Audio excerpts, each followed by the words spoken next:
In a futuristic metropolis, a young pink-haired girl is pursued by an unknown threat. In the midst of her escape, she receives a communication from someone interested in knowing if she has achieved her goal of obtaining the key. She confirms success. However, her escape is interrupted by the appearance of robots armed with turrets that inflict a wound on her leg. Despite this, the girl deploys an ability that renders her invisible, allowing her to elude her assailants. When she reaches the exit, she hands the key to a small robot anxiously awaiting her. At that moment, one of the pursuing robots emerges, but its attempt to attack is thwarted by an imposing mecha, an ally of the pink-haired girl. This opportunity gives the girl a chance to escape, and so she runs fast. However, the robot launches rockets that hit her, severely injuring her and causing her to fall from the bridge. Meanwhile, the protagonist, Shu Aoma, is on his way to school on the train. Afterwards, his best friend catches up with him to greet him, and during the conversation, Shu notices the presence of numerous soldiers in the streets. The girl informs him that, according to news reports, there had been a terrorist attack the night before, prompting a massive mobilization of military forces into the city center. Later, Shu arrives at high school and recalls how a decade ago, a virus unleashed a pandemic in the city of Japan, causing extensive damage to the country. As a result, collaboration with other nations was imperative to overcome the crisis, leaving Japan today in a position of dependence on these countries to keep it afloat. After class, Shu makes his way to what appears to be an abandoned house, located in a forbidden area of the city. Upon arrival, he encounters the pink-haired girl and is surprised by her presence. The girl, noticing Shu, is frightened, which causes her robot to attack him, knocking him to the ground and causing Shu's food to fall. At this incident, the girl tries to hide from Shu. Suddenly, he notices her obvious hunger and offers her some of his food. As they share the food, Shu tries to strike up a conversation with the girl, recognizing her as a singer from a famous band. At this point, the girl reveals that her name is Inori and asks Shu to take her robot to a specific place in the city. While she is showing him a craft made of yarn, a group of soldiers appears. Upon noticing the situation, the girl tries to escape but is stopped and brutally beaten by the officers. Shu tries to intervene, asking them to stop, but the soldiers claim that she is a criminal responsible for the alleged terrorist attack. When the military threatens to shoot Shu,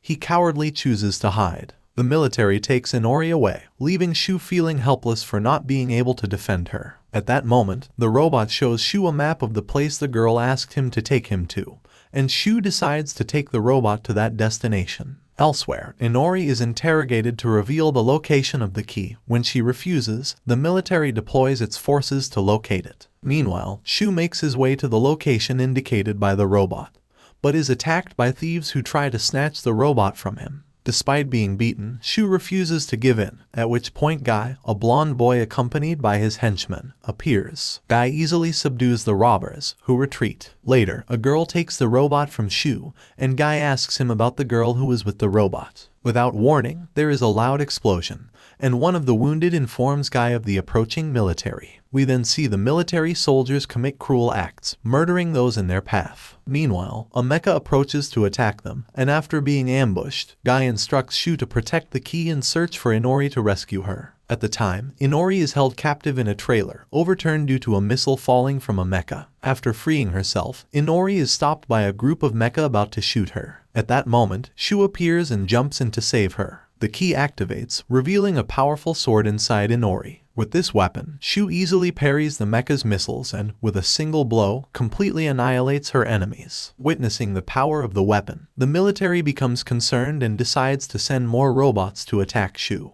While Shu fights back as best he can, he manages to destroy some enemy missiles, but the resulting explosion hurls him into a building. Observing the situation, Guy decides to intervene and knocks down a nearby building, immobilizing the enemy mecha. Shu manages to destroy it using the sword and then rushes to Inori's aid. The sword returns inside the girl after its use, and with Guy's help, they manage to escape from the place. In another instance, Guy's allied mecha, led by a young girl, is brutally attacked by another enemy robot. This mecha is commanded by the son of a high-ranking military commander, who introduces himself as Yan to the leaders of the squadron charged with capturing Inori. He states his intention to join the search squad, making it clear that he will act as he pleases due to his father's leadership. Despite the reluctance of the squad leaders, the military is forced to accept his participation. At a later stage, Shu finds himself with Guy and Inori on top of a building, where Guy reprimands Inori for not fulfilling her mission to bring him the key. Upon witnessing the situation, Shu defends her, arguing that she did her best. However, Guy points out that Inori's mistake was giving Shu the power of the key. At that point, it is revealed that the key is called Void Genome and is a powerful biological weapon originally intended to be used by Guy. He explains that the key he gave to Shu is one of 3 in existence, and that the power it activated in Shu is that of a king, allowing a person's inner power to be materialized into a weapon, as in Inori's case with the Great Sword. After this revelation, Guy forces Shu to join them in confronting the military. Subsequently, one of the henchmen informs Guy that the military led by Yan has taken over a building where he is holding more than 100 people hostage. In response to this news, Guy calls the entire rebellion to a meeting and they devise a plan to attack the building and free the hostages. In the course of the mission, Shu and Inori enter the building through the ventilation system. Arriving at the area where the hostages are being held, they witness the military cruelly beating and mistreating the innocent civilians. These soldiers, who are from a foreign force, abuse the citizens, claiming that they are sick with the virus, which allows them to kill them without facing reprisals. At the exact moment when Yan and the military execute the abductees, the rebellion launches an attack, launching hundreds of missiles. Diverting Yan's attention by having him chase a truck, they manage to ambush the commander of the operation,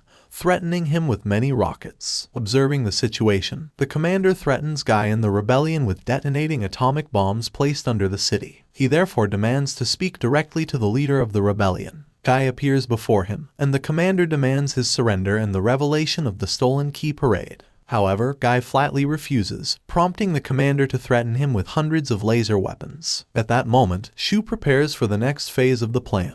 Using the sword, he attacks Yan in order to activate the power of the key and materialize his inner weapon, a giant cannon. This cannon comes into play just as the commander attacks Guy, generating a powerful force field that repels the laser beams. This causes the lasers to deflect and destroy the military's mechs and weapons, successfully annihilating the enemy forces and rescuing the hostages. Afterwards, Guy praises Shu for his outstanding work and cordially asks him to join the rebellion, to which Shu enthusiastically agrees. The next day, during his lessons, Shu reflects on the satisfaction of having rescued Inori. Suddenly, the teacher announces to the class the arrival of a new student, who turns out to be Inori. Upon noticing this, Shu is astonished. Then Shu's classmates respond in kind, as she is also an idol of great renown. They begin to ask her numerous questions, to the point where all the attention of the class is focused on her, except for Shu, who continues to question why she is present. Observing this, Shu's best friend, called Yahiro,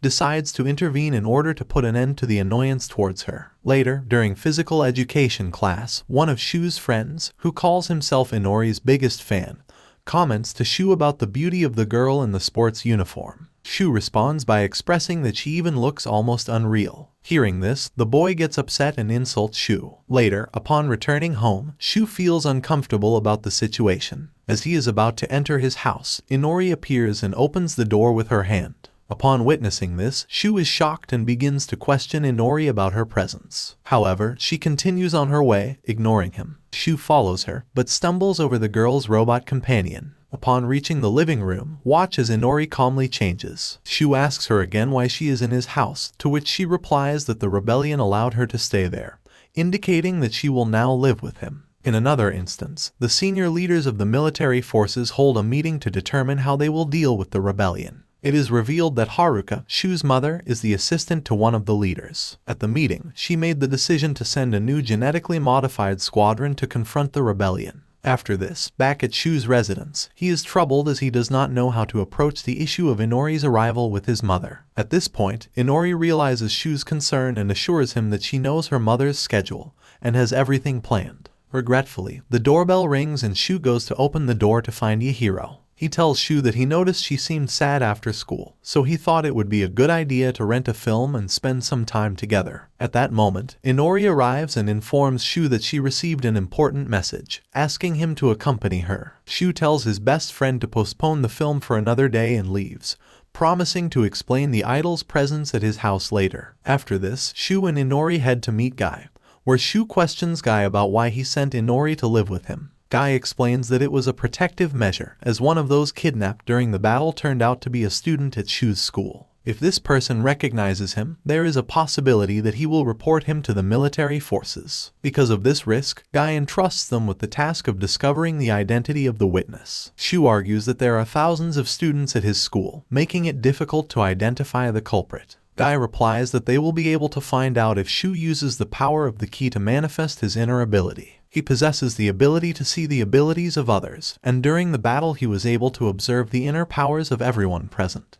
Then, the next day, Shu and Inori come up with a plan to discover each other's abilities. However, when Shu tries to use the power of the key on a girl, it has no effect, and he ends up accidentally touching her breast. Several of his classmates passing by witness the situation, leading to teasing and harassment towards Shu. Later, he and Inori begin to come up with theories as to why the key did not work. They come to the conclusion that it is necessary to make eye contact with the person to release their inner ability. This is a challenge for Shu, who is quite shy, but after receiving words of encouragement from Inori, he decides to try again. The next day, Shu follows Inori's advice and tries again with another partner. This time, he succeeds in manifesting his partner's inner power, materializing a futuristic motorbike. Unfortunately, however, it was not the person they were looking for. Despite continuing the search one after the other, they are unsuccessful. Fatigue takes hold of Shu, and Inori explains to him that they are looking for the power of someone materialized in a pair of scissors, known as voids. She reveals that these objects are a representation of each individual's fears and complexes. Upon hearing this, Shu asks Inori why her void is a sword.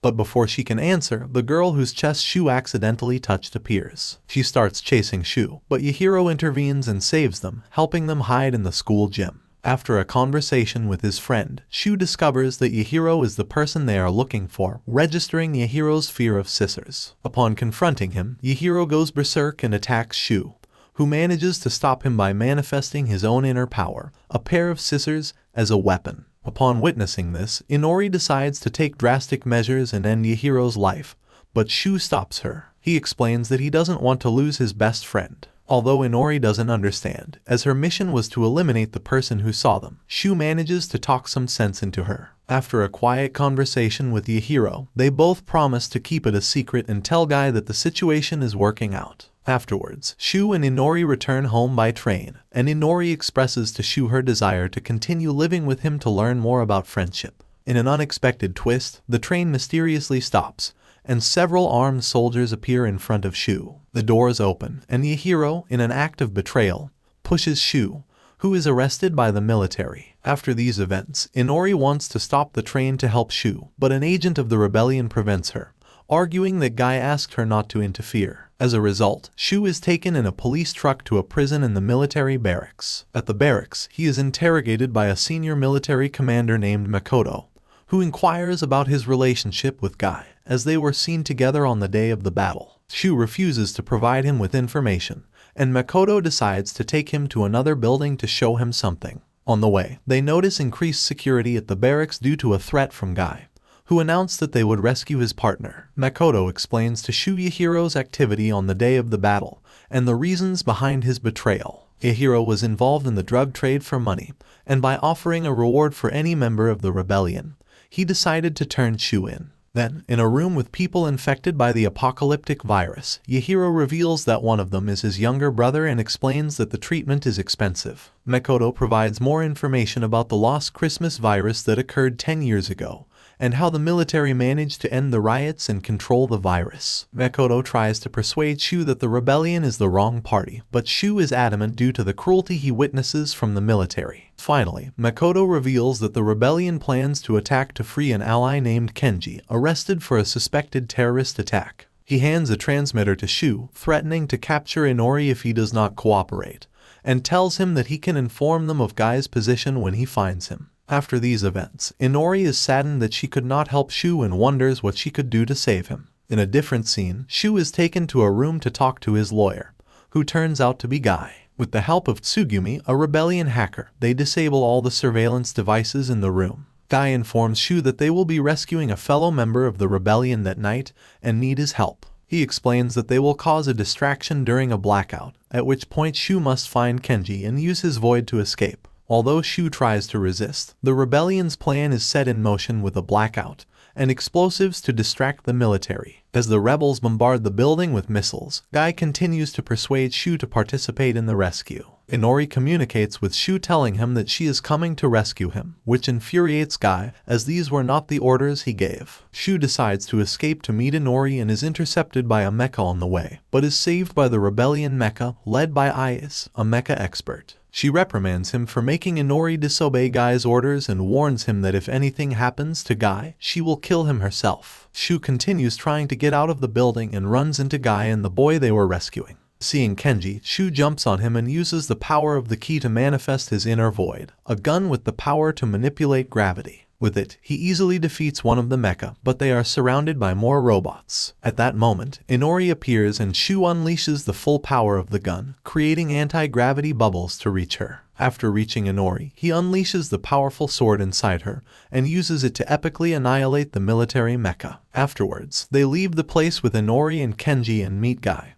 who invites him back to join the rebellion. Despite not completely trusting him, Shu accepts. As they make their way to the rebellion's lair, Shu remembers the pen Makoto gave him, which allows him to alert the military when he is with Guy. He is hesitant to use it, though, as he is still unsure of the rebellion's true intentions. They arrive at a large library where they meet Shibungi, a high-ranking officer in the rebellion, who reports that Inori and Kenji are healthy. Guy decides to issue a communique, announcing that Shu will now be part of the group and will be at the center of operations due to his skill with the key. The next mission is in 3 days, and Ayase is tasked with training Shu. As the training begins, Shu notices that Ayase has the pen that Makoto gave him. Although he asks for it back, she proposes a test. If Shu manages to overcome a series of challenges in a week, she will return the pen to him. During the tests, Shu meets Ayase practicing with a gun, and Inori teaches him how to shoot. Despite Inori's skill, an awkward moment between them leads to Ayase calling him a pervert. Makoto talks about a weapon called leukocyte, the main target of the rebellion in the next mission. Shu meets with other members of the rebellion, Arugo and Kaio, and discovers that Kaio is a big fan of Guy. Shu is surprised by the trust people have in Guy, despite their perception of him as a selfish person. After a tiring day of training, Shu hears Inori singing and decides to visit her. During the conversation, he asks Inori why she joined the rebellion, although she reveals that it was Guy's idea,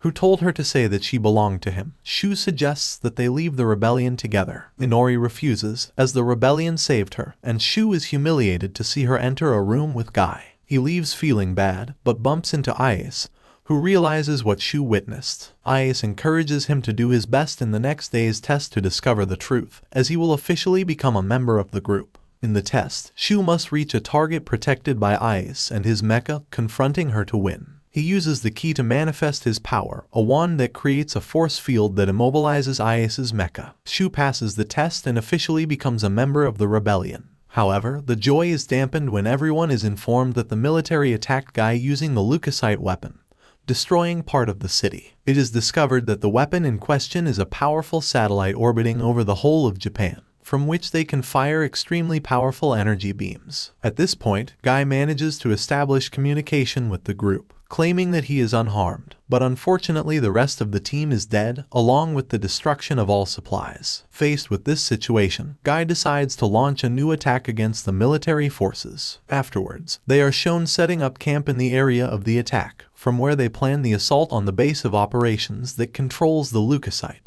The main objective is to take control of the weapon's power core, but this is protected by a force field. Touching this field would activate a security protocol that would lock down the weapon. Therefore, the use of Shu's power and Kenji's gravity vacuum becomes necessary. Guy warns that this mission carries a high risk, with the likelihood that several of them will not survive. At this revelation, Shu proposes to attempt the mission alone, but his companions object, as they have all made the decision to participate in the mission. This disagreement leaves Shu feeling embarrassed, and he decides to leave the site. He then ponders whether he should press the pen to contact Makoto. At that moment, Inori appears and informs him that she has a plan, urging him to follow her directions. After this, in a scene transition, Makoto is seen talking to the military commander. The commander informs him that he is aware that the rebellion is planning to attack later that day, so Yan and his team are preparing for the impending attack. Elsewhere, Guy struggles to recover from the recent attack that left him seriously injured.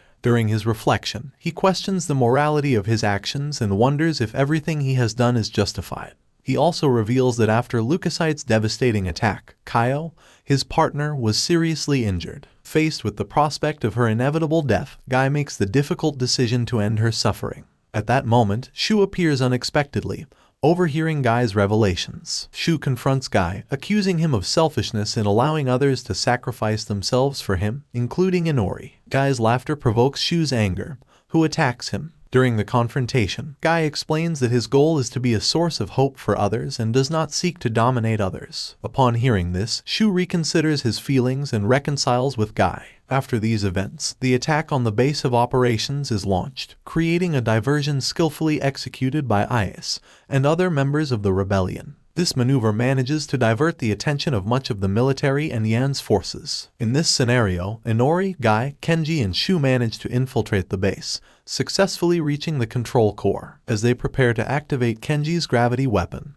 he is confronted by Yan, who attacks them. Guy decides to deal with him while Shu goes ahead with the plan. However, at a critical moment, Yan fires uncontrollably, causing severe damage to the core and knocking the satellite out of orbit towards Tokyo at high speed. Subsequently, Shu and his companions manage to escape from the base. At that moment, Guy conceives an idea and asks Shu for the pen that Makoto gave him, as Guy was always aware of his true purpose. At that very moment, Makoto appears, and Guy makes a proposal to save the city in exchange for Makoto's elimination of Shu's entire criminal record. Later, Guy details his plan to Shu, revealing that the feather is not simply a communication device, but activates another leukocyte satellite. This second satellite, upon receiving the signal from the plume, fires at the location of the plume. Guy intends to use this method to destroy the satellite heading towards Earth. However, the person who is in the path of the sacrificing satellite will be the one to die. At this point, Guy volunteers to carry out the sacrifice. Witnessing this situation, Shu feels helpless, unable to do anything to stop it.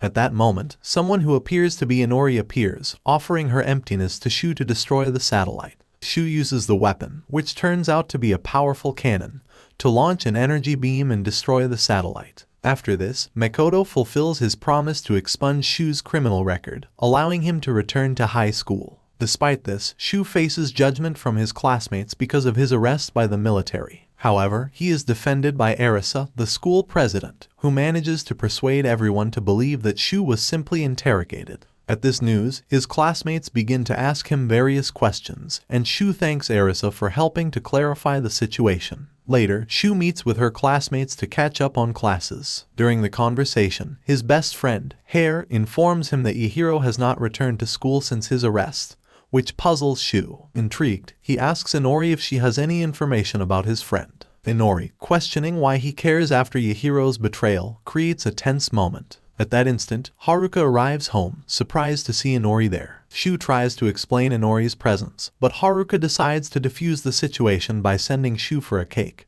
then calmly discusses the situation with Inori over dinner. Afterwards, Guy meets with his team, and Shibungi informs him that the rebellion's resources have dwindled considerably after Leukocyte's attack. Faced with this situation, Guy makes the decision to find an ally for the rebellion who can provide the necessary resources. In another line, we again see Arisa, who belongs to a prominent, wealthy family in the city. This family plans to organize a party for the purpose of finding a non-governmental organization with which to collaborate. Simultaneously, it is shown how the military leaders catch an attack on the party, considering it a potential risk to their interests. The celebration takes place on a ship on the high seas, and Guy and Shu infiltrate with the aim of talking to Arisa's father to get his support for the rebellion. However, upon arriving at the party, Shu discovers that his mother is also present. Deciding to hide to avoid being seen by her, he crosses paths with Arisa, who immediately recognizes him and begins to follow him to talk. However, Guy intervenes and, after exchanging a few words, manages to get Arisa's attention. Meanwhile, the military prepares missiles to attack the ship.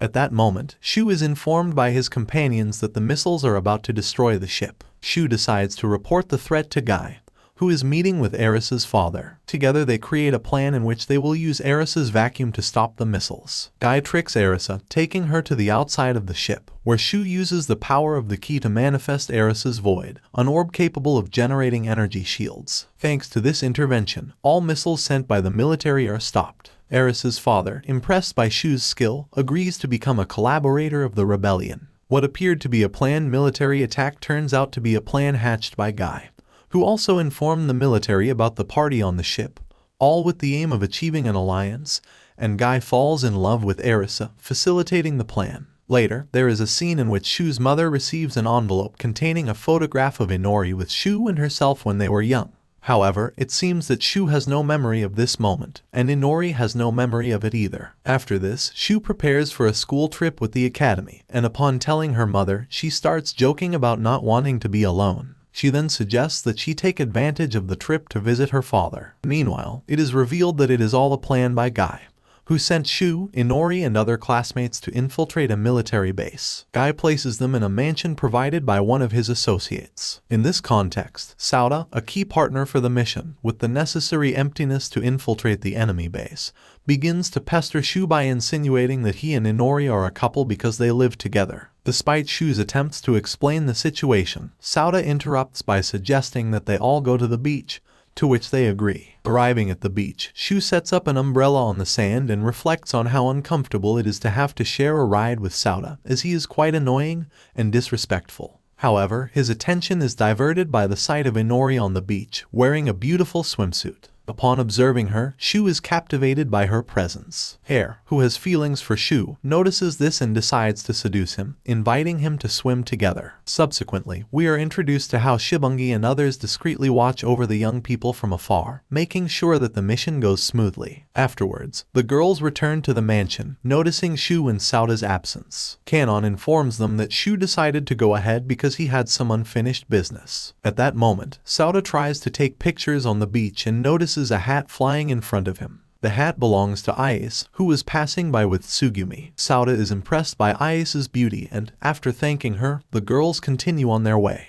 Afterwards, Shu finds himself in a cemetery, revealing that his father passed away, and that place used to be his home before. He leaves some flowers on the grave, and at that moment Guy appears, initiating a conversation with the young man. Guy shares more information about Shu's father, mentioning that he met him when he was a professor at a prominent university and one of the pioneers in fighting the apocalyptic virus. Shu confesses that he doesn't know much about his father, as he avoids asking Haruka to avoid hurting her, and only remembers that he passed away 10 years ago on a Christmas. After this, Guy reveals that he is there to show him something related to the mission and takes him to a cliff overlooking what appears to be the military's hidden base. The mission is to infiltrate and steal a stone linked to the apocalyptic virus, requiring both Shu's power and his partner's emptiness. Faced with the difficulty of convincing Sauda to help him, Guy suggests using Inori as a lure, as Sauda is a big fan of the gang to which the girl belongs. Although Shu is annoyed, Guy insists that it is necessary for the success of the mission. In another context, the girls enjoy a bath, and Hare is happy to be on holiday with Shu. At that moment, Inori joins the bath, and the girls are surprised to notice the uniqueness of Inori's skin. Kanon, intrigued, begins to explore Inori's skin, while Hare experiences jealousy at the thought of Shu's feelings for Inori. Meanwhile, Shu is in the living room with Sauda,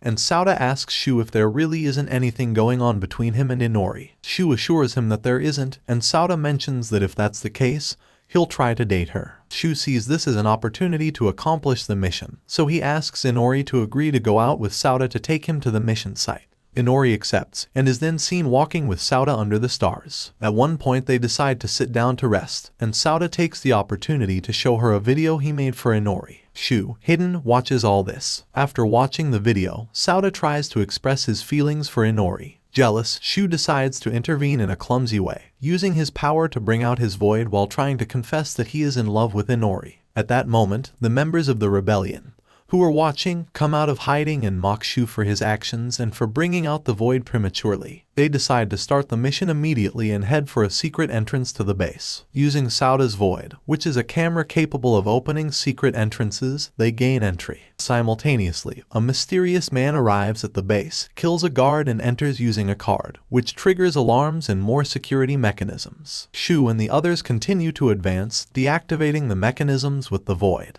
Finally, they reach the room where the object they were looking for was supposed to be, only to discover that the stone is no longer there. Guy is furious and they decide to leave. Later, it is revealed that the stone was stolen by the mystery man, who turns out to be Kato, one of the military's top commanders. After this, Kato goes to Shu's father's grave to pay his respects. Sauda later regains consciousness and finds himself with Shu, who reproaches him for saying that he should have told him that he was in love with Inori. This triggers an argument between the two, but in the end they manage to resolve their differences and end up as friends. The boys conclude their mission on the island and return home by boat. Next, we see Yahiro, who has fled with his brother and seems to be taking refuge in a church. However, at that moment, Makoto and several soldiers appear on the scene, forcing Yahiro to escape from there. Afterwards, Kanon and Hare, who are at school, wonder about Yahiro as his disappearance was abrupt. While playing a video game, Shu appears and accidentally drops a teapot in the room. Hare becomes nervous as he has been thinking about Shu a lot lately. Observing this, Kanon asks Shu for a favor to go and buy some things together with Hare. However, Kanon intends for the two of them to spend time together, so they take the underground to the shopping place. At that moment, Hare considers how he might confess his love to Shu. Suddenly, the train stops, causing Hare to fall on Shu's chest. Embarrassed, the girl is about to confess her feelings to him. Just then, a hooded Yahiro runs into the train and, stumbling, drops some medicine. Shu and Hare are shocked, and Shu quickly recognizes Yahiro. He decides to confront him, but Yahiro jokes about the closeness between Hare and Shu. At this, Shu asks Hare to go alone to do the so-called shopping, as he has business to discuss with Yahiro. Yahiro takes Shu to his hideout, where he has his brother, and tells him how they managed to escape on the day of the attack on the military base. In parallel, we see Makoto watching Shu and Yahiro, planning to capture them. Later, Yahiro continues the conversation with Shu and takes the opportunity to ask him for some money, as he needs it to eat and continue escaping with his brother. However, Shu decides to help him in another way and calls Ayase to ask him to send a team to pick them up.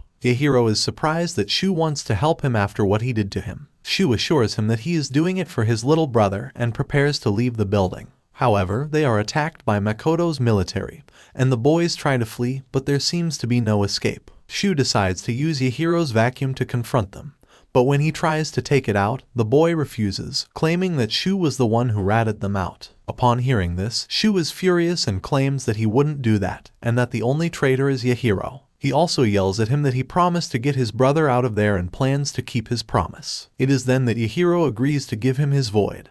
And after pulling out his gun, the brother, seeing this, thinks he attacked Yahiro and falls off the stretcher. Suddenly, Yan appears aboard his mecha and starts attacking Shu with hooks that follow the energy of the voids. Shu manages to destroy one, but Yan sends many more, and suddenly, one of the hooks hits Yahiro's brother. Shu and Yan are shocked, and Makoto tells him that the boy's disease seems to emanate the same energy as the voids. Suddenly, the virus begins to spread to Yan's mecha, causing severe damage to the robot and the soldier. The robot is controlled by the disease and destroys the other mecha in the area. It then moves towards Shu and the other boy's body. Shu prepares to defend himself, but the robot passes by and grabs Yahiro's body. Seeing this, Shu jumps to defend his friend. As he is about to attack, a portal opens, similar to the one that appears when he pulls the voids out of people. Thus, Shu is transported to what appears to be the memories of Yahiro's brother Jun. Jun appears there and shows a memory of his childhood with Yahiro to the protagonist. Afterwards, he asks him to end his life, as the disease makes him suffer a lot,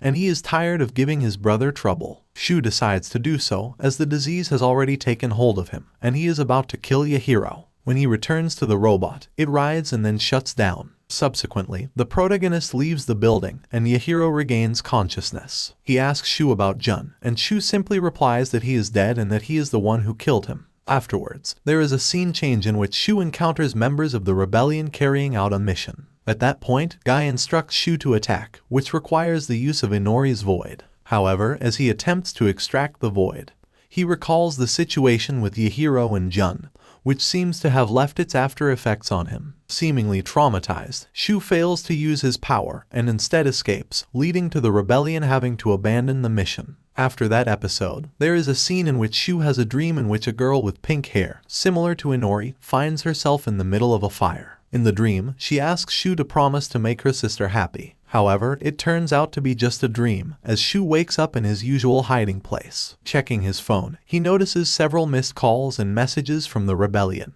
At that moment, Hare arrives with some breakfast and asks Shu why he is hiding there, and why he doesn't want to go home. Shu evades the questions and suddenly receives a call that he chooses to ignore. The call is from Inori, who is worried about him and informs Guy about the situation. However, Guy is busy in a meeting with Eris's family to get information about the stone he failed to steal. He learns that the stone will soon be transported by the military by plane. In addition, it is revealed that Kato took the stone to the military and was arrested after doing so. The next day, Shu returns to school, but when he meets his classmates, memories of the recent trauma resurface and affect him deeply. This causes him to retreat back to his usual place. At this point, Ice finds him and begins to reprimand him for his attitude, trying to persuade him to return to normality. However, Guy suddenly appears and tells Ice that his efforts are futile. Faced with no options, Guy threatens Shu with a gun, declaring that if he does not participate in the mission to retrieve the stone, he will eliminate him.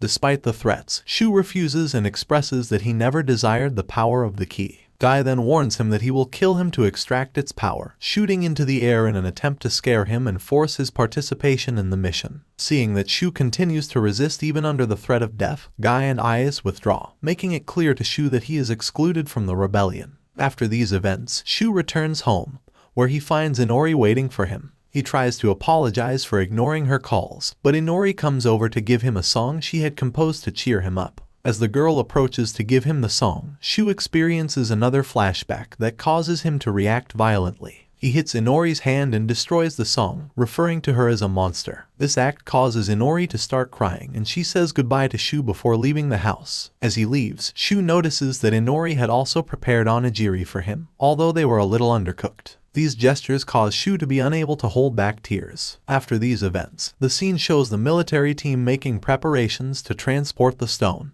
Yan, designated to carry it, is waiting to meet his father, the general, who will deliver the stone to him. While guarding the lift, it opens unexpectedly, and Yan unintentionally observes his father kissing his secretary. We then witness how the rebels organize and prepare for the next attack to steal the stone. During these preparations, Guy receives treatment and is in the company of Inori, who asks him if he thinks she is a monster. Guy advises her not to pay attention to Shu's words and asks her if she also fell in love with him, causing Inori to reflect on her feelings. Afterwards, Kato is reprimanded by Shu's mother for stealing the stone. During the conversation, Kato reveals information about Shu, mentioning his connection to the power of the key and his involvement in the rebellion. This is all for the purpose of announcing to Shu's mother about Inori and questioning the trust she should place in her. Back with the rebellion, they begin the assault on the plane carrying the stone. The rebels take up their strategic positions to carry out the mission. Simultaneously, the general arrives at a room where the stone is located. Meanwhile, the rebels stealthily advance towards the plane.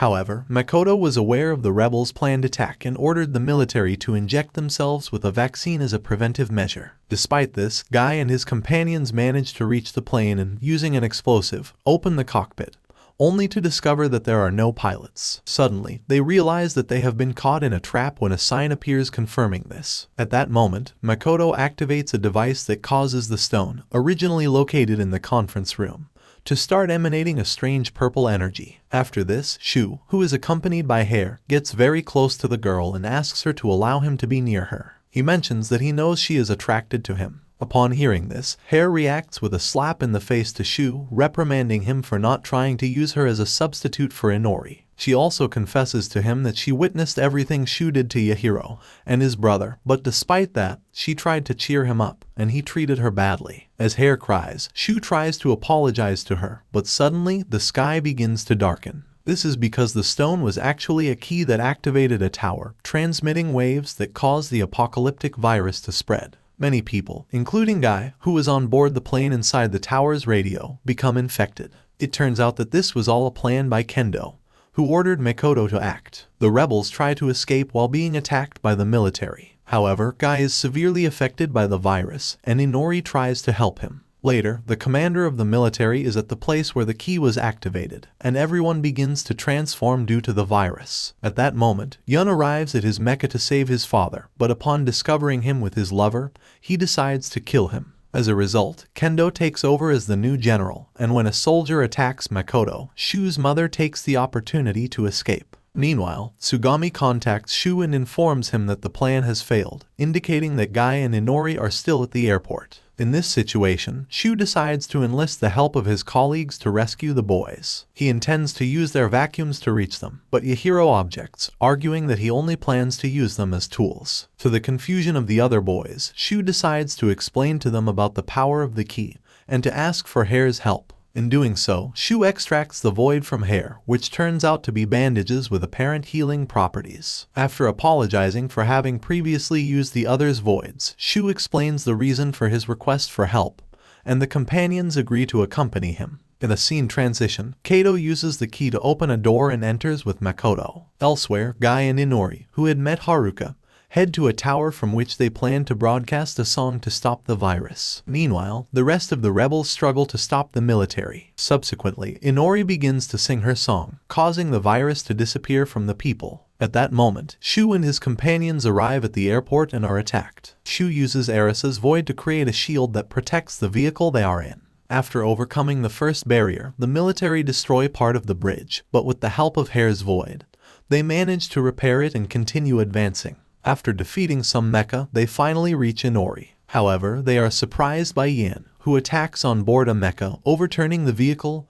and trapping them. Yahiro hands his void to Shu, with which he defeats Yan and reaches Inori. Just as he appears to be safe, a portal opens behind Inori, and from it emerges a blonde boy known as Yu, who apparently also possesses the power of the key. Yu uses Inori's vacuum to attack Shu, but Guy gets in the way, taking the hit for him. Notably, the moment Yu takes Inori away, the apocalyptic virus is activated again, this time with renewed strength. Guy instructs Shu to follow Yu, as Yu plans to sacrifice Inori to revive a person called Mana. Shu jumps into the portal just before it closes and, during the transport, Yu induces a trance in Shu, causing him to remember aspects of his past. Shu recalls moments from his childhood with Mana, his sister. They observe a boy floating in the water, turning out to be a young guy, whom they save and care for during the summer, becoming close friends. These memories, however, were blocked in Shu's memory. Back in the present, Shu finds himself in a hall with large stairs, where Kato reveals to him that Inori is just a body created by them to house Mana's memory. Mana was the first to touch the apocalyptic stone, becoming infected with the virus. According to Kato, Mana was selected by an alien race to create a new species after destroying humanity. It is revealed that Mana, deeply in love with Shu, chose him as her mate. However, Shu rejects her, unleashing the apocalyptic virus and destroying Mana's body. Now, Yu, the alien envoy, plans to use Inori to house Mana's soul and create a new world. Despite Shu's attempts to stop them, he is easily held back by Yu. At that moment, Aice and Guy arrive. The latter survived and helped Aice and Makoto reach the ship. They try to stop Yu, but when Aice is defeated, Guy reveals to Shu the truth about the day the virus began and unlocks his traumatic memories. This unleashes the full power of the king in Shu, allowing him to extract voids without rendering the person unconscious. Shu extracts the void from Guy and, together with him, they fight Yu and the crystals to get closer to Inori. Guy uses a weapon that reveals Inori's sword, allowing Shu to free Inori's body. Guy advances towards the vessel containing Mana's soul to destroy it and end the virus, but is severely injured. In an act of sacrifice, Guy orders Shu to use the sword to pierce him and destroy Mana. Shu, initially reluctant, finally does so, killing Guy and Mana's soul. The place begins to crumble, and Shu and Inori escape, but Shu weeps for the loss of Guy. After the virus-affected area was quarantined by the military, people were forbidden to leave the area. The students of the academy decided to stay, as most of them lived on the outskirts of the city. Aice, one of the students, tries to pick up a shoe from the floor, but ends up falling off her chair. Two individuals approach her to offer help, but Aice, who does not usually accept help, refuses. Despite her resistance, they persist and harass Aice. At that moment, Shu and Inori pass by and, witnessing the situation, Shu intervenes to defend Aice. The harassers intimidate Shu, but Tsugumi appears and delivers a flying kick to one of the boys, taking him along with Shu in the process. As more people look on, the bullies decide to retreat. Shu and the girls try to help Aice, but he refuses and asks them to leave. On the way, Tsugumi comments to Shu about Aice's affected state since Guy's death. Shu reveals that after the battle, the rebellion broke up, and Aice, Inori, and Tsugumi were integrated among the students for shelter. With the lack of teachers at the academy, the president and Shu formed a group to take charge of the shelter. The kids are discouraged due to acts of violence and vandalism, so Sauta comes up with the idea of holding a school festival to raise spirits. After some discussion, they all come to the conclusion that it is a good idea. After that, Shu strikes up a conversation with Yahiro, who shows him his void and hands it over to him. Yahiro mentions that after the battle, Shu can extract the voids without the person fainting. Shu expressly says that he hopes not to have to use the key's power anymore, to which Yahiro replies that he must remain vigilant, as the military is still a threat. Afterwards, the two head to the area where the festival is being prepared. On the way, they meet Tsugumi, who is working in his class's themed cafe. Tsugumi introduces them to Kanon, who is wearing puppy dog ears. Shu then heads to Inori, as she and Sauta are busy arranging details for a concert that will be the main event of the festival. After that, Yun is seen infiltrating among the students wearing a uniform. On his way, he encounters Tsugumi, who is carrying boxes full of costumes. Tsugumi accidentally bumps into Yun, causing Yun to adopt an arrogant attitude. However, Tsugumi gets him to carry the boxes as punishment, and then offers him a caramel apple as a reward. Later, Yun informs Makoto that most of the members of the rebellion are at the school,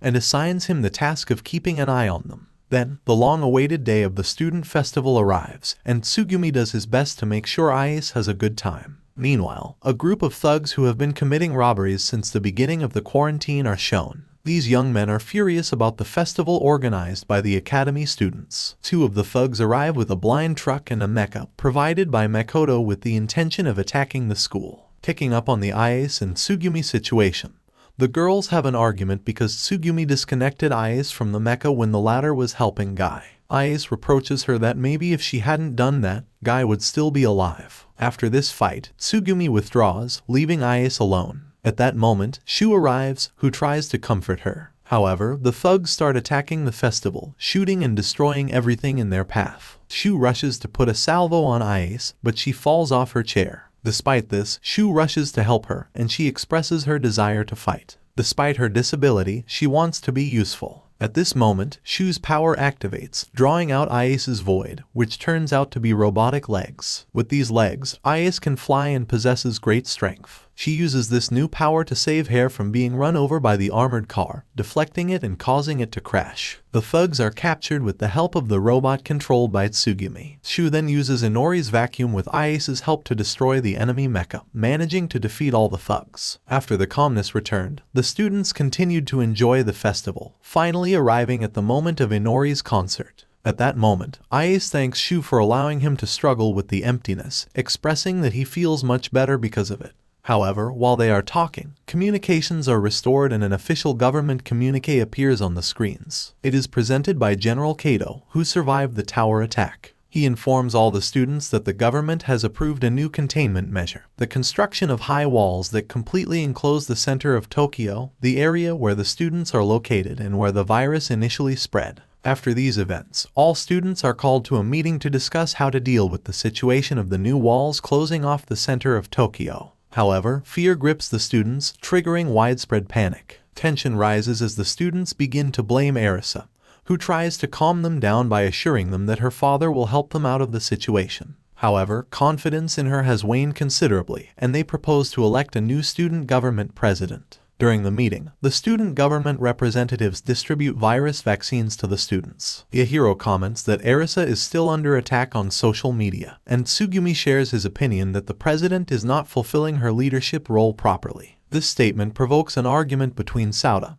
who defends Arisa, and Tsugumi. In parallel, the thugs who upset Ais plan their revenge, showing that they have obtained a firearm that they are willing to use if necessary. Upon returning to Tsugumi, she meets Inori for a conversation. She asks Inori if she feels lonely not having parents, to which Inori replies that she has never experienced that feeling, except when she was separated from Shu. Inori returns the question to Tsugumi, who shares that she has grown up alone since forever and is used to the feeling. However, she admits that she misses the other members of the rebellion. After expressing this, Tsugumi calls Shu, who was eavesdropping on the conversation. At that moment, Tsugumi hands Shu a device he found after the confrontation with the thugs. This device can measure the power level of people's voids. The boys start playing with the device, comparing the power between them. Shu decides to use the device to see Tsugumi's void level and mentions that he has never used his void. The girls start to tease Tsugumi, and Shu takes out his void. Meanwhile, Kato meets with Makoto to implement his plan to eliminate the members of the rebellion. He activates a new contingency measure that will reduce the quarantine area daily, and those near the edge will be killed by new mecha designed by the military. This cruel plan results in the deaths of hundreds of people near the wall, and the mecha gradually move towards the center, causing panic among the students when they hear the news. In addition, Makoto sends a message offering release from the quarantine area to those who hand over the members of the rebellion.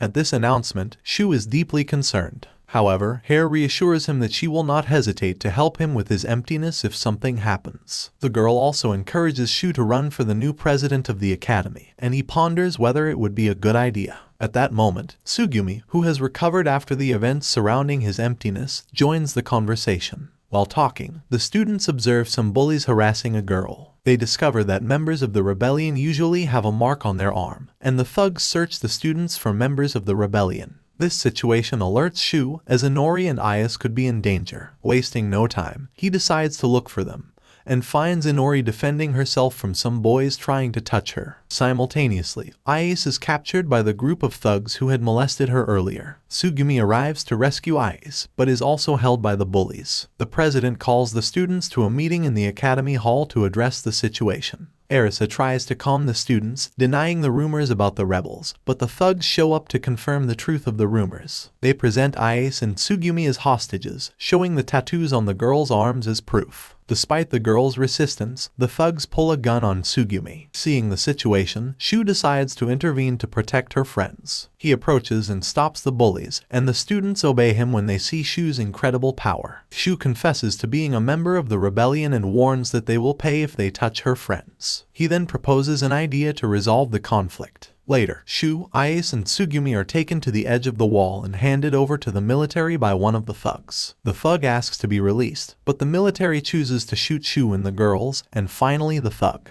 However, it turns out that it was all a hologram transmitted by Tsugumi's little robot. Shu implemented this plan using Tsugumi's vacuum, which can create holographic clones of anyone. He sent the clones to show the students that the military would not release them if they handed over the rebels. Despite this deception, one of the thugs tries to attack Shu with the gun, and Shu reacts by hitting him with another student's vacuum. Shu urges his fellow students to believe in them and promises to protect them with his power. Inspired by this demonstration, Yahiro proposes Shu as school president, and the students gladly accept. Shu thus becomes the new student president, and Yahiro suggests a way to better control the students by ranking them according to the power level of their voids, using the device Tsugumi found. However, this proposal goes against the philosophy of Shu, who wants all students to feel included. Although tests were previously conducted to find out all the students' gaps, the idea of ranking students seems tyrannical to Shu. He wants to maintain unity among the students, especially since the wall is getting closer and closer to the school, and he has been able to effectively maintain calm among them.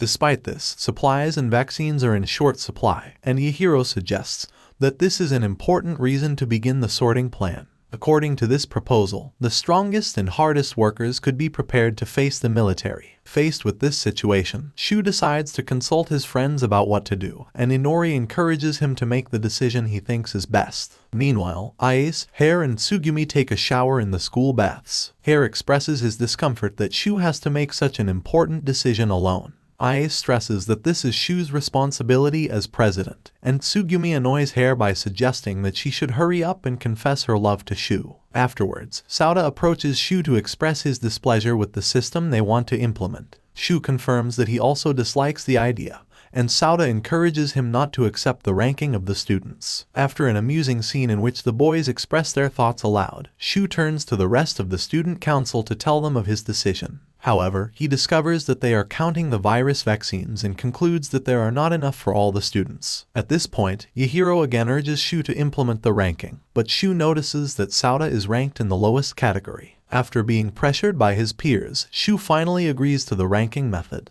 While walking through the corridors, he encounters Sauda and a group of students who are at the bottom of the ranking. These students ask Shu to allow them to use their gaps to practice and be useful to the academy. Afterwards, Yun has a telephone conversation with Makoto. Makoto informs him that the students are about to run out of supplies and will soon be approaching the wall, so they need to be prepared. Yun suggests that the students are only young and should not be a cause for much fear. However, Makoto reproaches him for not shooting the suspected rebels who approached the wall the day before. He also warns her that if she does not follow orders, a rumor could spread. After the call, Makoto is seen playing a game of chess with Shibungi. Elsewhere, Shu is hiding in his usual shelter, and Hare tracks him down looking for him. Shu shares his sadness at not being able to adequately fulfill his role as president and meet everyone's expectations. Hare embraces him to comfort him and advises him to follow his heart. He tries to confess his love, but Kanon's call interrupts the moment. Kanon informs Shu that Sauda and another group of students has left the academy with their empties and are heading to a nearby hospital in search of vaccines. Shu arrives at the hospital to stop them, and the students express their desire to prove their usefulness to the school by getting vaccines. However, they are attacked by military helicopters, and Shu orders the students to hide in the buildings. While trying to distract the military, Hare begins to heal an injured girl. Sauda asks Hare to repair a nearby car to escape, but this alerts the enemy mecha. Shu runs to save Hare,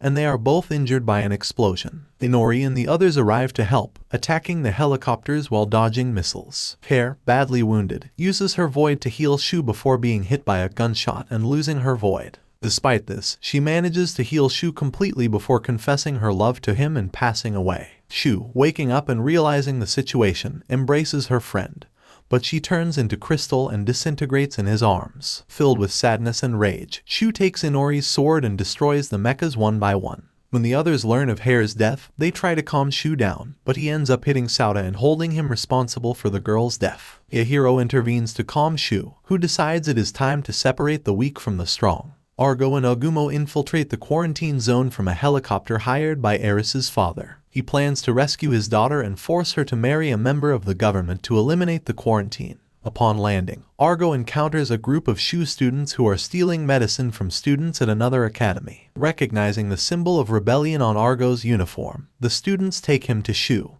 who now acts as a tyrant and supreme leader of the school. Shu has ranked the students according to the power of their voids and is recruiting students from other schools with powerful voids, establishing an empire in what was once the school. Argo arrives to meet Shu, who forces a girl to give him her voids to rank her, and informs him that she is there to take Ice. Shu decides to take her to an important place at the time, an abandoned ship that sank during the tragedy. On the ship, there are military supplies that Shu has been collecting using the lower-ranking members. Although they appear to be infected by the virus, if they successfully complete their work, they are rewarded with vaccines. However, a problem arises when one of the oxygen pumps supplying air to Sauda, trapped at the bottom of the ship, begins to fail. Seeing the situation, Shu decides that they must help Sauda and, if he wants to get out, he must do it himself. Argo, unwilling to stand idle, runs to the nearby emergency pump. Shu stops him by threatening him with a scythe, explaining that they are planning an escape from the quarantine zone and need all available resources. He chides Argo that, due to the scarcity of resources, discrimination is necessary. He also reveals that he cannot hand over Erisa, as her emptiness is crucial to the escape.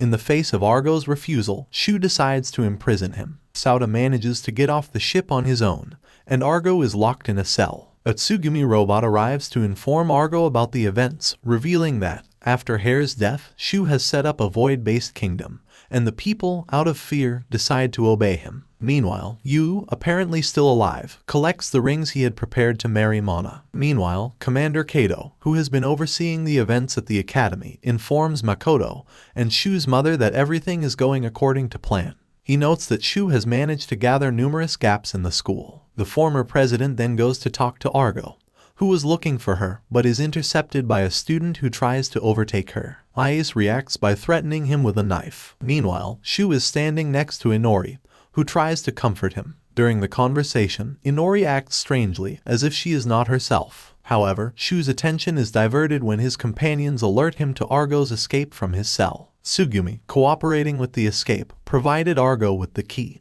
and neutralized Ice to prevent her from alerting the others. Argo tries to reach Erisa to escape with her, but Shu intercepts him. A melee ensues, in which Argo easily takes Shu down. At that moment, Yahiro appears threatening Argo with a gun, but some beams fall due to a vacuum used by Shu. They hit a girl, and Shu, jumping to save her, causes her void to be destroyed, causing her to turn into crystal and die. Shu understands that if a person's void is destroyed, they die with it. Erisa, witnessing the situation, escapes. Shu argues with Yahiro, who had told him that Hare died from a genetic weapon, when in fact it was due to the destruction of his void. With this revelation, the idea of a realm of voids becomes extremely dangerous. Despite this, Yahiro argues that, had he not acted in this way, they would all be dead by now, and the need to continue with the escape plan is still present. Argo tries to reason with Shu, but Shu attacks him to extract his emptiness. Afterwards, the former president tries to hide from Shu and the others, but Inori, acting strangely, stops her. Inori hits her with a crystal spear. Later, we also see Kato, who, together with the teacher, manages to revive someone who appears to be Guy.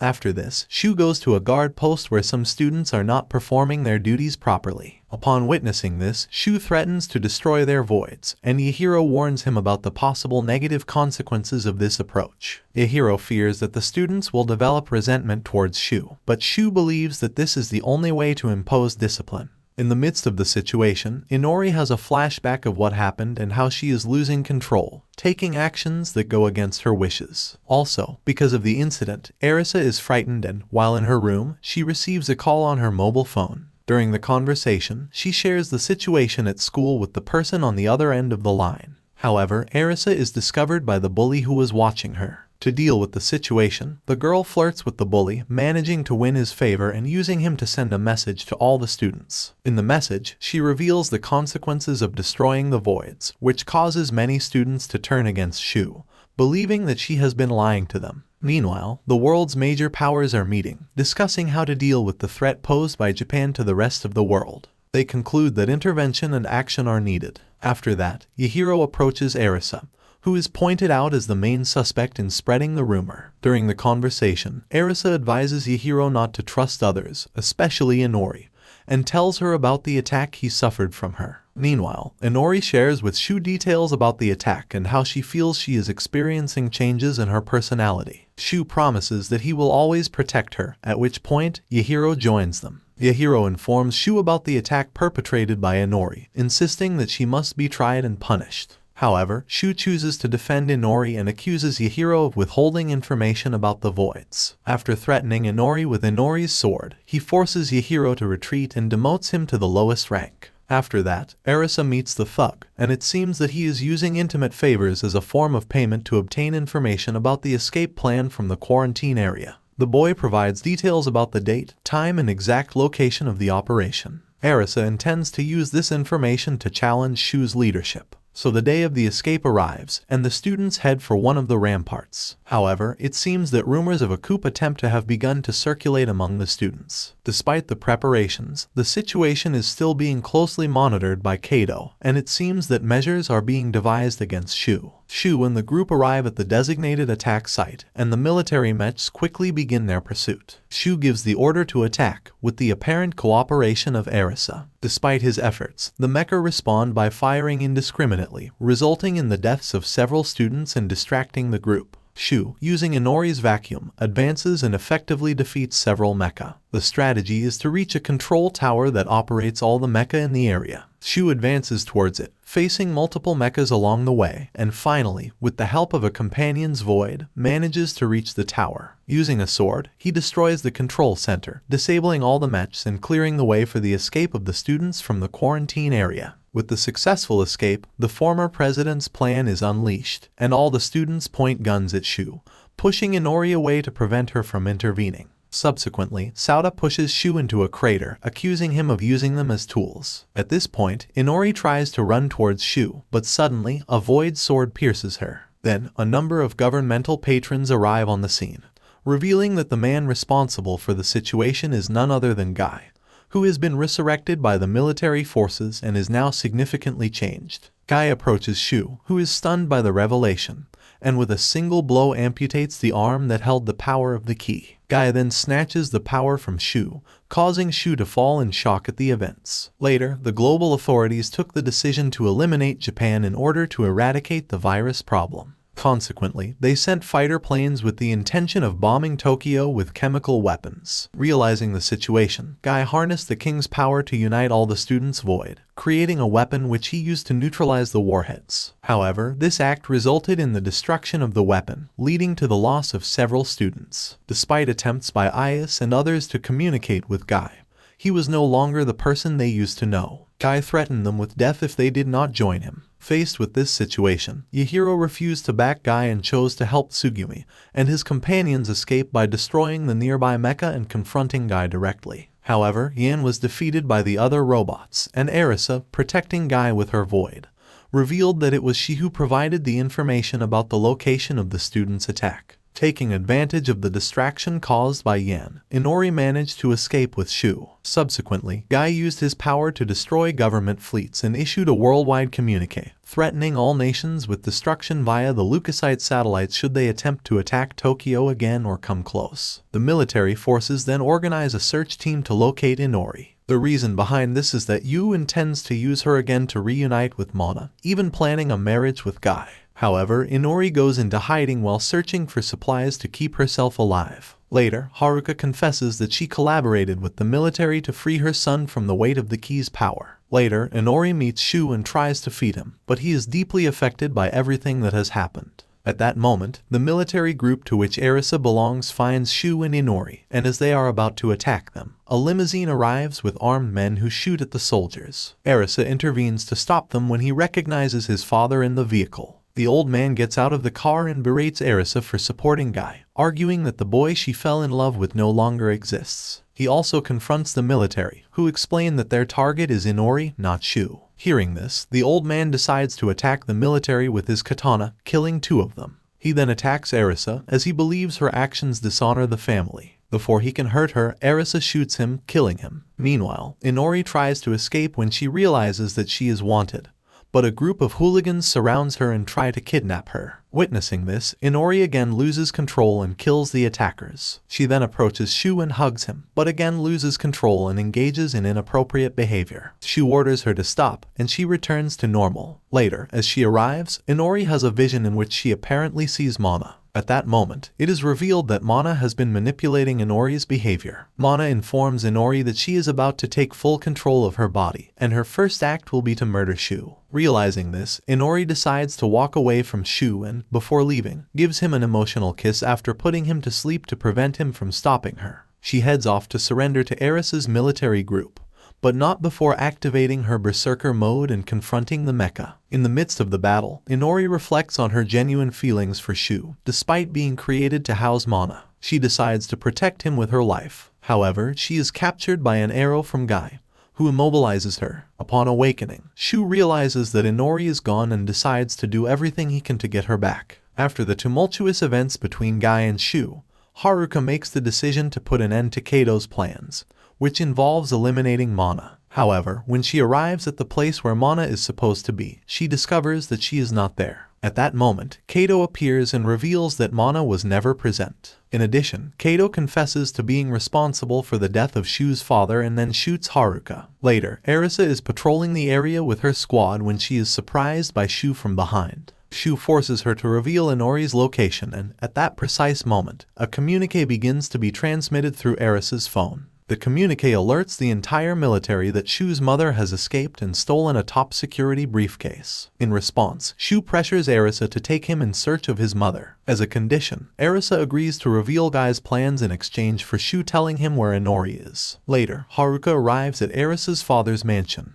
now under the direction of a woman named Kirachi, as Arisa's father has passed away. Kirachi informs Haruka of the old man's death and, in turn, Haruka shares her own story, explaining how she escaped and tried to stop Kato's plans, including the elimination of Mana. The revelation surprises Kirachi, as Mana turns out to be his daughter. Haruka emphasizes that Shu, consequently, is also Mana's brother. However, Haruka clarifies that Shu is not her biological son, but that she took on the role of stepmother after marrying Shu's father. Despite this relationship, they always maintained a certain distance. Later, Makoto, determined to capture Haruka, manages to locate her parade and shows up with a group of people at the site. At first glance, these people act as if they are looking for vaccines for the virus, which lowers the guard of Kirachi's group. However, it turns out to be a ruse, as Makoto and his guards open fire on everyone in the place. Despite the ambush, Amogo manages to save Haruka and orders her to escape with Kirachi. As the two women flee, Amogo confronts Makoto and is killed in the confrontation. Despite the tragic event, Haruka and Kirachi manage to leave the scene alive and decide to seek help from another group. On the way, Kirachi discovers the stolen briefcase and questions Haruka about its contents. Haruka reveals that the briefcase contains a void genome, the device with the king's power. Later, upon arriving at Aise's group and others, Argo informs the girls about Amogo's death. Haruka and Aise have a conversation about the void genome, and Haruka explains how it can react allergically and destroy itself if used by an incompatible person. Despite the possibility that Shu may not be able to handle it, Haruka hesitates to give it to her again to prevent her son from suffering further. However, the base is attacked by mecha controlled by Makoto. Shu, on his way with Arisa, jumps out of the car to go help his mother. As they try to escape, Aise suggests that Haruka use the void genome in her to stop the mecha. Makoto interrupts the process and reveals his plans to take over the void genome due to his fascination with its power. Aise tries to retrieve the device, but Makoto stops him. After a series of events, the void genome falls and Shu, against his mother's warnings, picks it up. Despite attempts to stop him, Shu decides to inject himself with the void genome to regain the king's power. In doing so, Shu's right arm, which had previously severed him, crystallizes with green veins, manifesting his own void. This new power allows him to extract in similar voids, use them at maximum capacity and power, and absorb the virus from people. Using his friend's voids, Shu defeats the mechas and stops Makoto from attempting to run him over with a truck. Finally, Shu uses his new void to destroy Makoto's soul and cure Saota's illness, putting an end to the virus once and for all. Everything that has happened is reported to Guy by Kato. However, Guy considers the current priority to be the resurgence of Mana, who is increasingly taking control of Inori's body, which is tied up in the military base. Subsequently, Guy issues a new worldwide communique, informing all nations that, due to his numerous attack attempts in recent days, he has decided to put an end to humanity. In the communique, he announces the date on which he will begin his attacks. Shu and the other insurgents devise strategies to stop Guy. At that moment, Shibungi joins them to explain Guy's plans, which include spreading the apocalyptic virus globally in order to eradicate every living thing on the planet. He also gives Shu a diary that Guy gave him, belonging to Shu's father. Guy sent the diary to Shu with the intention of revealing the truth about his progenitor. Kato shares with Guy the story of how he met Shu's father, Kurasu, during his university days. Initially, Kato was an antisocial person, but his life changed when he met Kurasu, a fervent admirer of his research. As they collaborated, they developed a deep friendship. One day, Kato discovered Kurasu with what appeared to be Shu's real mother, and when she became pregnant, they married and moved to the place where the apocalyptic rock fell. The rock, discovered by Mana, led Kato and Kurasu to conduct joint investigations. In the process, Yu appeared before them, revealing his purpose to annihilate humanity in order to create a new world with Mana. Shu's real mother was infected by the apocalyptic virus during pregnancy, and Mana had chosen her as his mate to repopulate the world. Yu allowed Shu to live until her mother passed away during childbirth. Kurasu, upon learning of Yu's plans, opposed them, and Yu tried to convince Kato to join his cause. Eventually, Kato helped and began to collaborate with Yu. The two conducted experiments on children to find the ideal match for Mana, and Guy was one of these children, who managed to escape and was later found by Mana and Shu near the sea. Elsewhere, Haruka examines Shu, recording her past with the boy's father, Kurasu. Haruka joined Kurasu's research group, and as they worked together, she fell in love with his dedication to virus research, developing an affection for him. Eventually, he decided to marry, and Haruka communicated his decision to Kato, his older brother, who disagreed with the relationship. Despite Kato's disapproval, Haruka told him that she would marry Kurasu anyway. The situation changed on the day of the virus outbreak. Haruka was in a church with Mana, waiting for Kurasu. Meanwhile, Kato infiltrated Kurasu's office in search of the progress of the virus research. He found Kurasu's diary, which detailed the discovery of the empty genome and how he could stop the virus. Kurasu arrived, and after an argument, Kato tried to convince him to join Yu and him, but Kurasu refused to share his findings. Enraged, Kato threatened him and, when he did not give in, murdered him and stole his research. In the present, Shu has completed the medical examinations. Haruka warns him about the dangers of absorbing the virus and informs him that it may be too late to save Inori, as Mana is inside her and will eventually possess her completely. Despite the warnings, Shu refuses to give up and decides to rescue Inori. Haruka hugs him and cries, then is told that the helicopter is about to take off. Before leaving, Shu tries to return the voids to his friends, but Yahiro refuses, telling him that they have all decided that he will use their voids on the mission. After an emotional moment with Sauta, Shu embarks on the mission to rescue Inori and stop Guy. After receiving notification that the United Nations has deployed an army to attack him, Guy prepares for the confrontation. Shu and the others join the attack, and preparations to defeat Guy begin. As they prepare, Shu meets Ais, who asks for his help in climbing his mecha. Shu helps her and compliments her appearance, causing Ais to blush. During the conversation, Ais asks Shu if he would be able to face Guy if given the chance. Shu assures her that he would not hesitate to do so and apologizes for using his null against him. Ais assures him that it was his choice to give him the void and hopes that it will be of use to him.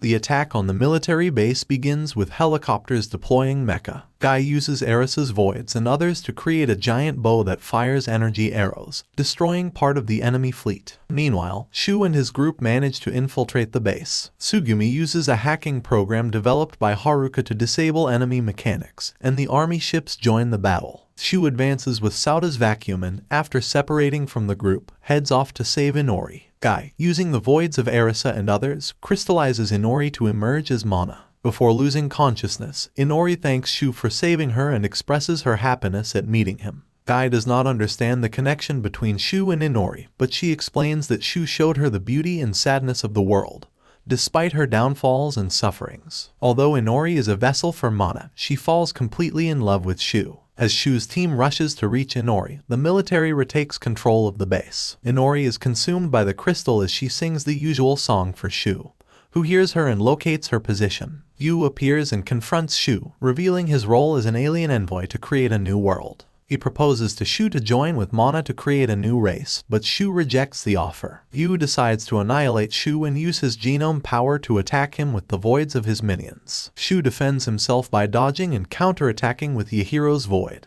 As the others try to move forward to help Shu, Yan stops them. Shu continues to confront Yu, who berates him for rejecting Mana. Shu manages to defeat Yu, but when he reaches Guy and Inori, he discovers that it is too late. Guy has completed the crystallization process and Mana has resurfaced, marking the beginning of the apocalypse. Elsewhere, the rebellion group continues its efforts to reach Shu. Ais confronts Yun and his modified mecha, while Tsugumi struggles to regain control of the base, constantly being hindered by Kenji, who has allied himself with the military. Mana, upon awakening, runs to Shu and begins to despise Inori, expressing relief at being freed from what she considers a monster. Upon hearing this, Shu becomes enraged and shoves Mana, defending Inori and proclaiming that she is not a monster. In response, Mana, furious at Shu's rejection, is about to attack him, but Guy intervenes, stopping her and announcing that he will deal with Shu. Guy uses his genome to extract the void from Mana and modify the environment. Mana threatens Shu, warning him that he will pay dearly for rejecting her. She initiates a ritual that triggers the deactivation of the mecha and the spread of the apocalyptic virus across the world. Thousands of people turn into crystals and die, while Guy proclaims that this marks the true apocalypse of humanity. He then attacks Shu with his sword, who fights back with his own power. Meanwhile, Ais and the others are brutally attacked by Yan. Argo uses a machine gun to allow Ais to escape, but Yan's mecha, powered by void energy, begins to be infected by the apocalyptic virus. Shu continues his confrontation with Guy, trying to reason with him, but Guy, transformed and resentful, criticizes Shu for rejecting Mana. Guy hears Shu with his sword, and elsewhere, Haruka confronts Kato, threatening him with a gun. Back in the fight, Guy is about to kill Shu, who thinks about giving up, but Inori's voice is heard through a crystal rose left behind before he dies. Inori encourages Shu to keep fighting, expressing her belief in him. Inori's flower connects with Shu, stopping Mana's attack and deactivating Yan's mecha. Shibungi confronts and kills Kenji, allowing Tsugumi to regain control. Shu summons Inori's sword, releasing its full power, while Ais and Tsugumi manage to destroy Yan's mecha. Shu charges his sword with the combined force of his and Inori's power, dealing a final blow to Guy. He is transported inside, where Shu meets the real Guy. Guy reveals that he has always been in love with Mana and asks Shu to save Inori and free Mana from Yu's control by giving her his void genome. Upon returning, Shu finds Inori, who has managed to control Mana. However, Inori is severely affected by the apocalyptic virus. Shu makes a decision and, using the union of the two genomes, absorbs the virus from the people and voids them all. The building begins to collapse, forcing his companions to escape. Shu continues to absorb the virus and eventually becomes a crystal alongside Inori. In an unexpected twist, Shu has a vision where Inori hands him a red thread, breaking his crystal and releasing him. However, this causes Inori to disappear, and the building collapses, apparently taking Shu with it. Meanwhile, his friends regret not being able to help him. The story jumps 5 years into the future, where Shu's friends are preparing for a dinner party. Surprisingly, Shu arrives, apparently undead but blind. He sits on a bench while listening to the songs Inori used to sing, marking the end of Guilty Crown.